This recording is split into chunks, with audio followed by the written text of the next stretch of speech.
नमस्कार छात्रों, शारदा विद्या मंदिर की ऑनलाइन क्लास में आपका स्वागत है। छात्रों, आज हम पढ़ेंगे कक्षा 11वीं में पढ़ेंगे विषय भूगोल। सभी छात्र अपनी कॉपी वगैरह निकाल कर रखेंगे, कॉपी पेन लेकर बैठेंगे। कक्षा 11वीं में भूगोल विषय का पाठ 1, जिसका नाम है भूगोल एक अनुशासन परिचय। कक्षा 11वीं का जो भूगोल विषय है उसका पाठ 1 है, जिसका नाम है भूगोल एक अनुशासन। आज हम थ्योरिकल ही आपको मैं समझाऊंगा। आज थ्योरिकल ही हम आज पढ़ेंगे, कोई लिखने का काम नहीं है। जैसे कि भूगोल के बारे में आप सभी जानते होंगे, हम कक्षा 10 तक पढ़ते आए हैं। भूगोल क्या है वही आज सामान्य जानकारी आपको मैं बताऊंगा। तो बच्चे सभी तैयार है? स्टार्ट करते हैं हम। भूगोल, भूगोल का अर्थ बताइए। ठीक है ना। अब आप सभी सोच रहे होंगे कितना सामान्य सा क्वेश्चन है। भूगोल आप पढ़ते आए होंगे, तो यही सामान्य सा क्वेश्चन ही एग्जाम में आते हैं। जैसे कि जो हम पढ़ते आए हैं, छोटी छोटी क्लासों में जो पढ़ते आए हैं वही एग्जाम में पूछे जाते हैं। बस इनका एक विस्तृत रूप बढ़ता जाता है। जैसे क्लास बढ़ती जाती है वैसे इनका एक विस्तृत रूप बढ़ता जाता है। तो भूगोल का अर्थ बताइए। तो भूगोल का अर्थ क्या है? तो मैं आपको बताऊं, भूगोल 2 शब्दों से मिलकर बना है। भूगोल 2 शब्दों से मिलकर बना है, भू प्लस गोल, जो जिसे अंग्रेजी में हम जियोग्राफी बोलते हैं।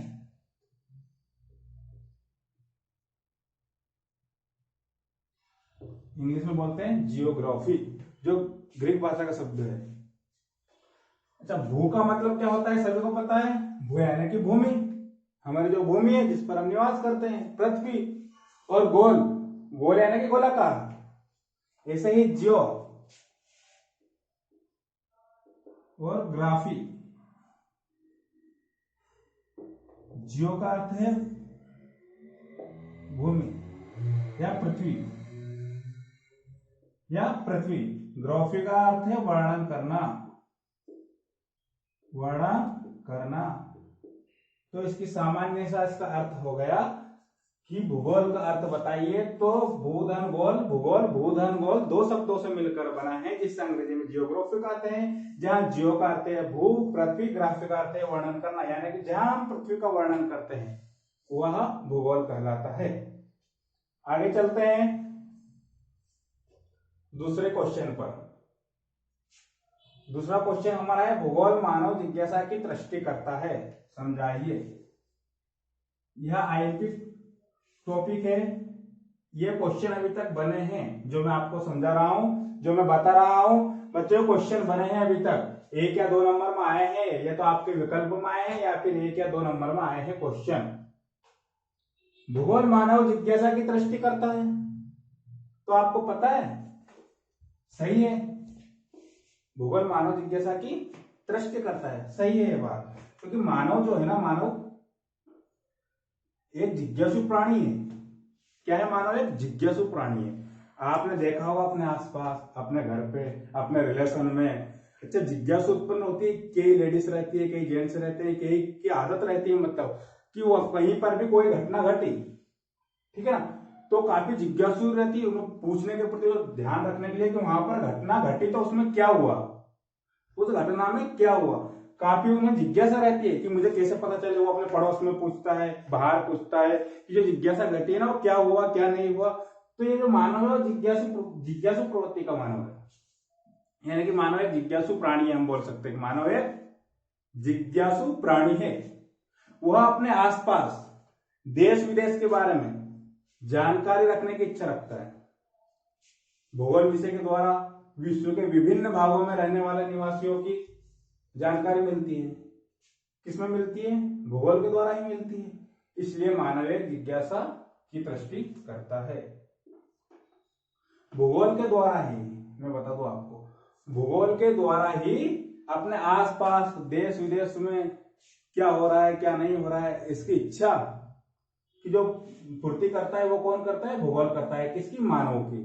तो भूगोल एक जो मानव है, मानव एक जिज्ञासु प्राणी है, ठीक है।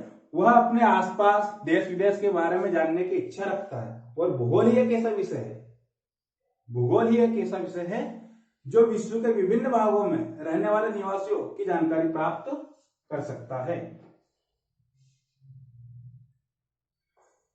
आइए आगे चलते हैं। भूगोल का अध्ययन क्षेत्र बताइए। यही सेम आपको कक्षा 12वीं में भी मिलेंगे, अध्ययन क्षेत्र। अब भूगोल का अध्ययन क्षेत्र आप ही बता सकते हैं क्या है भूगोल का अध्ययन क्षेत्र। कुछ परिवर्तन उसमें हुए हैं। भूगोल के अध्ययन क्षेत्र में कुछ परिवर्तन हुए हैं बच्चों। पहले क्या था भूगोल का अध्ययन क्षेत्र, पता है आप सभी को। पहले भूगोल का अध्ययन क्षेत्र था विभिन्न स्थानों, नगरों, गांवों, नदियों, पर्वतों, समुद्रों, पहाड़ों आदि का वर्णन करना। ये सभी क्या था, पहले अध्ययन क्षेत्र था किसका, भूगोल का। लेकिन अब समय के साथ साथ कुछ उसमें भी परिवर्तन हुआ है। आजकल मानव भूगोल के अंतर्गत जो हमने पढ़ा था, सेम भूगोल में आज मानव ने काफी परिवर्तन किए हैं, जिसमें कि पर्यावरण प्रदूषण, जैविक घटनाएं, पारिस्थितिकी संतुलन आदि का अध्ययन किया जाता है। पहले जो है सिंपल अध्ययन होता था, लेकिन अब जो है जो भूगोल का अंतर्गत भी इसका जो अध्ययन क्षेत्र ये भी काफी बदल गया है। इसमें यानी कि पर्यावरण प्रदूषण के बारे में जानकारी मिलने लगी है ज्यादा, जैविक घटनाओं के बारे में जानकारी मिलने लगी, पारिस्थितिक तंत्र में क्या हो रहा है क्या नहीं हो रहा है, पारिस्थितिक संतुलन आदि की जानकारी इसमें मिलने लगी है। भूगोल का अध्ययन क्षेत्र समझ में आ गया होगा आपको। पहले जो था सिंपल सा है, अपनी भाषा में अपन बात करते हैं। पहले जो था अध्ययन क्षेत्र भूगोल का, वह नगरों, गांवों, नदियों, पर्वतों, समुद्रों आदि से संबंधित था। ठीक है बच्चों। आज जो अध्ययन क्षेत्र है भूगोल का, वह पर्यावरण प्रदूषण, जैविक घटनाएं, अजैविक घटनाएं, पारिस्थितिक तंत्र, पारिस्थितिक संतुलन आदि का अध्ययन कर रहा है। तो यह भूगोल का अध्ययन क्षेत्र हो गया। भूगोल के अध्ययन का उद्देश्य क्या है, हम भूगोल का अध्ययन क्यों करते हैं, पता है आपको। हम भूगोल का अध्ययन क्यों करते हैं, इसका अध्ययन क्षेत्र क्या है, उसके क्षेत्र का अध्ययन का उद्देश्य क्या है। तो भूगोल के अध्ययन का प्रमुख उद्देश्य भावी नागरिकों को इस प्रकार परीक्षण देना है, भावी नागरिकों को इस प्रकार परीक्षण देना है कि वह पृथ्वी पर उपलब्ध भौतिक एवं सांस्कृतिक परिस्थितियों का अध्ययन कर सके। यानी कि भूगोल के अध्ययन का प्रमुख उद्देश्य भावी नागरिकों को, यानी हम सभी को, भावी नागरिकों को इस प्रकार परीक्षित करना है, प्रशिक्षण देना है, इस प्रकार प्रशिक्षण देना है कि वह पृथ्वी पर उपलब्ध भौतिक एवं सांस्कृतिक परिस्थितियों का अध्ययन कर सके। उम्मीद है कि आपको समझ में आ गया होगा भूगोल के अध्ययन का उद्देश्य भी। भूगोल के अध्ययन का उद्देश्य भी समझ में आ गया होगा। एक बार और मैं बता देता हूं कि भूगोल के अध्ययन का मुख्य उद्देश्य यही है, भूगोल का जो अध्ययन है उसका मुख्य उद्देश्य यही है कि जो भावी नागरिक है उनको इस प्रकार प्रशिक्षण देना है या प्रशिक्षित करना है कि वह पृथ्वी पर उपलब्ध समस्त भौतिक एवं सांस्कृतिक परिस्थितियों का अध्ययन कर सके। भौतिक भूगोल आगे आता है, ये हो गया अपना भौतिक भूगोल। अब पहले भी पढ़ा होगा आपने भूगोल, अधिकतर भूगोल में जिक्र ज्यादा भौतिक भूगोल और मानव भूगोल का किया है। भौतिक भूगोल क्या है, अब भौतिक भूगोल इसके अंतर्गत पृथ्वी के भौतिक पर्यावरण से संबंधित रखने वाली घटनाओं का अध्ययन किया जाता है। भौतिक भूगोल इसके अंतर्गत पृथ्वी के भौतिक पर्यावरण से संबंध रखने वाली घटनाओं का अध्ययन किया जाता है। नाम से ही जानकारी अपने को मिल रही है कि भौतिक भूगोल, यानी कि भौतिक जो वातावरण है, भौतिक जो पर्यावरण है उसका अध्ययन इसमें किया जाता है, इसी है भौतिक भूगोल। एक बार और मैं समझा रहा हूं आपको, इसके अंतर्गत पृथ्वी के भौतिक पर्यावरण से संबंध रखने वाली घटनाओं का अध्ययन किया जाता है। आगे आता है मानव भूगोल। मानव भूगोल क्या है, कक्षा 12 में फर्स्ट चैप्टर है ये हमारे जियोग्राफी सब्जेक्ट में, मानव भूगोल।